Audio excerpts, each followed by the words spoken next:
अहिले सामाजिक सञ्जालमा प्याजलाई काठले, ड्रमले, बाँसले ढलाउने व्यापक रूपमा देखिएको छ। खासमा समय नभइकन यसरी प्याजलाई ढलाउनु राम्रो होइन। पातबाट खाना बनेर गानुमा गएर त्यो खाना भण्डारण हुने हो। यदि हामीले यो पातलाई नै ढलाइदियौँ भने पात मर्छ र पातबाट जुन खाना बनेर तल जानुपर्ने हो त्यो जाँदैन र दाना पनि सानो हुन्छ र पछि भण्डारण गरिसकेपछि चाहिँ छिटो कुहिने, छिटो उम्रिने चाहिँ देखिन्छ। अब ढलाउनै नमिल्ने भन्ने चाहिँ हुँदैन है। खासमा प्याजले आफू पाकिसके मलाई उखाल्नुहोस् भन्ने देखाइसकेपछि चाहिँ हामीले त्यसलाई ढलाउनु मिल्छ।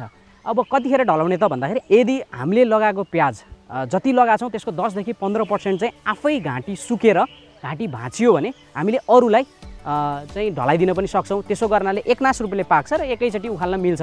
कतिपय किसानहरूले चाहिँ सानो हुँदा नै अब यो फुल फुल्दैन भनेर डुकु आउँदैन भनेर चाहिँ ढलाउने गर्नुहुन्छ। तर डुकु नआउनको लागि, फुल नफुल्नको लागि चाहिँ खासमा हामीले रोप्ने समयको ध्यान दिने हो सबैभन्दा महत्त्वपूर्ण चाहिँ। तराईको हकमा यदि हामीले पुस महिनामा बिरुवा सार्यौँ भने त्यो प्याज उखाल्ने बेलासम्म फुल्दैन र अरू कुरामा चाहिँ पानीको व्यवस्थापन राम्रो गरियो, सिफारिस मात्रामा मल खाद दियो र त्यसलाई धेरै चोटपटक पुर्याइएन र स्ट्रेस दिएन भने फुल त्यसै फुल्दैन। हामीले रोप्नुपर्ने समयभन्दा धेरै अगाडि रोप्यौँ वा रोप्नुपर्ने समयभन्दा धेरै पछाडि रोप्यौँ भने फुल फुल्ने हुन्छ। त्यो कारणले गर्दाखेरि चाहिँ तराईको हकमा पुस महिनामा र काठमाडौँको र मध्य पहाडी एरियामा चाहिँ पुस 15 देखि पुस 30 सम्म चाहिँ हामीले बेर्ना सारिसक्नुपर्ने हुन्छ। त्यसो गरियो भने फुल फुल्दैन र यसरी ढालिरहनु पनि पर्दैन।